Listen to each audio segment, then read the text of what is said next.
여러분 안녕하십니까, 백진수입니다. 어저께랑 좀 연결돼서 생각해 봐야 되는 부분에 대해서 좀 말씀을 드리겠습니다. 지금 뭐 경기 회복 기대감, 일단 뭐 코로나도 마지막 국면인데 어젯밤에 미국장에서 경제 지표가 상당히 좋게 나왔죠. 아까 이제 문자로도 보내드렸는데요. 실업자가 이제 급감하는 현상이 나타났습니다. 그래서 이제 막바지 국면 아니냐, 경기가 회복 국면으로 들어가는 거 아니냐라는 기대감이 살아나고 있는 상황이고요. 어제 우리 시장이 먼저 좀 선반영이 된 것 같죠.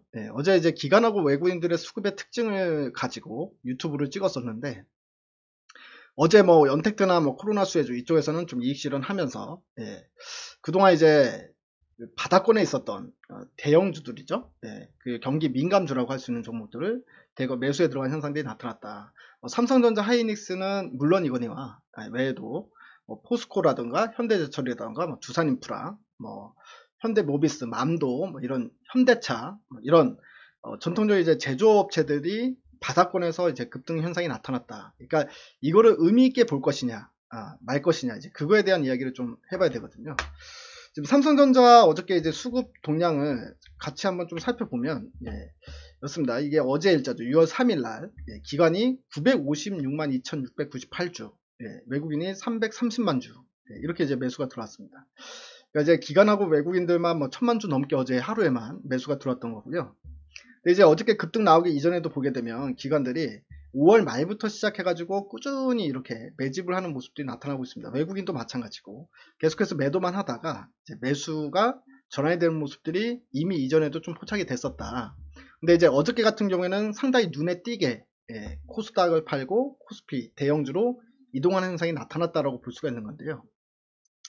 자, 근데 이제 중요한 건 이게 얼마나 갈지, 이게 이제 이런 기조로 자리를 잡게 되면, 뭐, 우리도 코스닥을 팔고 코스피 대형주를 매수를 해야 되는 상황이냐, 아니면 요즘에 순환매가 너무 빨리 돌기 때문에 이것도 순환매의 일종으로 봐야 되느냐. 특히나 이제 오늘 같은 경우에는 추가 급등이 나오고 있는 상황은 아니기 때문에 거기에 대한 궁금증이 좀 많을 것 같은데요. 원래 이제 삼성전자 같은 경우에는 일단 기본적으로 우리가 대형주를 산다라고 하면은 삼성전자나 하이닉스, 이 둘 중에 하나를 보는 게 맞을 것 같습니다. 왜냐하면은 뭐 이 종목 저 종목 다 살 수가 없기 때문에 그 대형주 중에서 굳이 골라야 한다면 삼성전자나 하이닉스 둘 중에 하나로 매수를 해야 된다, 이렇게 좀 생각을 하고요. 그럼 지금 매수를 해야 되느냐, 결론부터 말씀드리면 지금은 삼성전자나 하이닉스 둘 중에 하나는 적어도 포트에 담아놓고 가면 좋겠다 싶은 생각이 듭니다. 보통 이제 삼성전자 같은 경우에는 주가의 움직임 자체가 그 실적 예상에 따라서 좀 정직하게 움직이는 특성을 가지고 있습니다. 그래서 이제 코로나 이전에 보게 되면 보통은 삼성전자가 실적이 좋아질 것 같으면 삼성전자가 먼저 급등이 나오죠.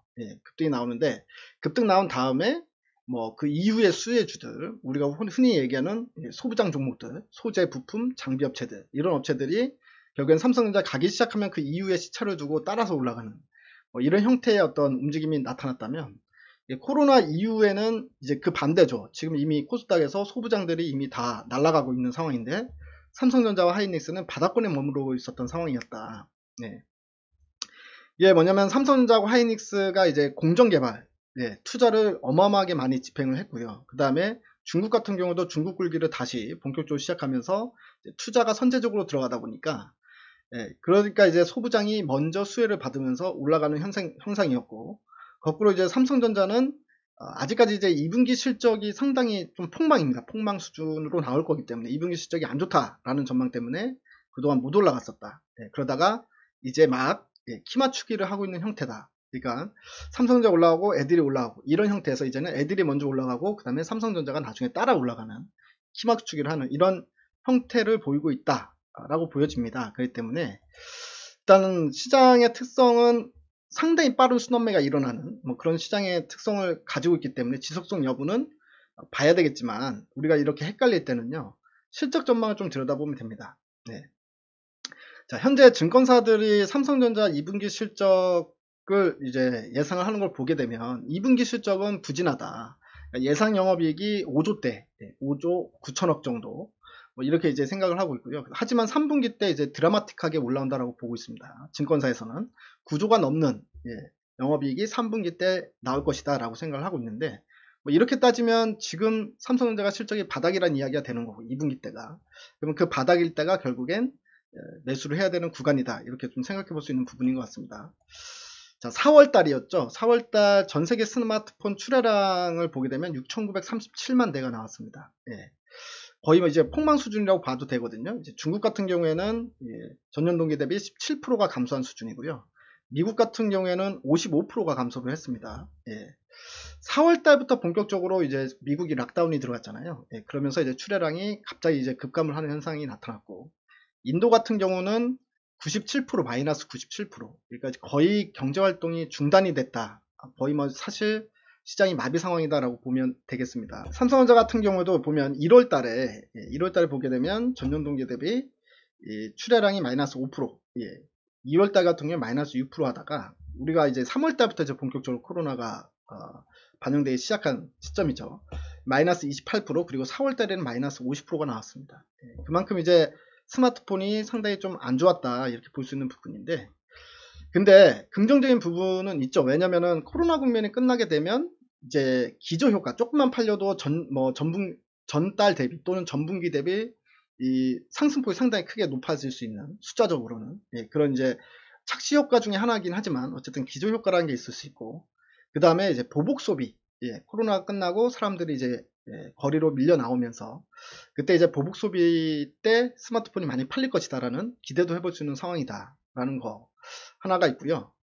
또 한 가지를 보게 되면 이제 애플 같은 경우에 아이폰 12를 가격 인하를 한다라고 이야기가 나오고 있습니다. 가격을 인하한다. 아이폰 같은 경우에는 보통 가격 인하를 잘 안 하는데요. 또 이제 가격 인하 이야기가 나오고 있고, 그렇게 되면 안드로이드 같은 경우도 안드로이드 진영 역시 가격 인하에 동참할 가능성이 있겠죠. 이런 부분들로 인해서 스마트폰의 판매량이 증가할 수 있을 것이다. 이런 기대도 해볼 수 있는 것 같습니다. 실제로 1분기 때 보게 되면요, 프리미엄 모델은 판매가 감소를 했는데 부진을 했는데, 그래도 중가, 그러니까 저가는 아니고 중가 스마트폰이 수요가 상당히 견조하게 나왔었습니다.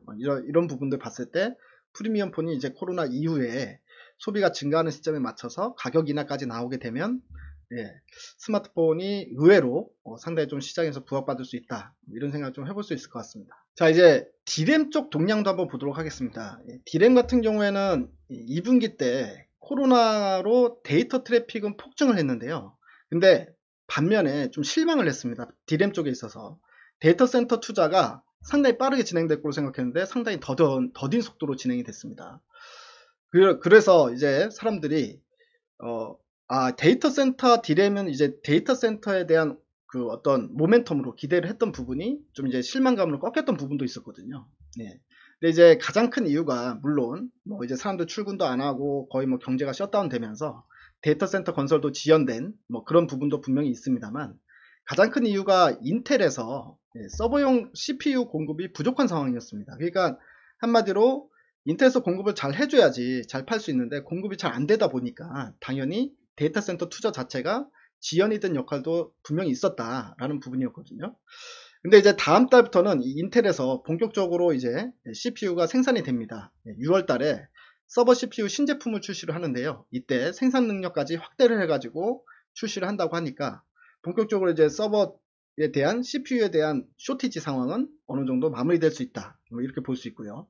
또 같은 시기에 AMD 쪽에서도 이 인텔 CPU에 비해서 성능도 기존의 AMD CPU보다 성능이 개선이 됐지만 인텔보다 상대적으로 저렴한 서버용 CPU가 또 출시가 됩니다. 그래서 CPU 부족 사태는 6월달 이후부터는 해소가 될 것이다 라고 볼 수가 있을 것 같고요. 지금 중국 같은 경우도 텐센트나 바이두, 알리바바 이런 업체들 전부 다 중국에서 신인프라 건설 계획에 맞춰서 대대적인 투자도 결정이 된 상황이다. 여기에 이제 미국 마이크로소프트하고 아마존까지 투자가 이제 감행이 되면 기본적으로 이 D램 쪽에 관련된 수요는 상당히 폭증할 가능성이 있고요.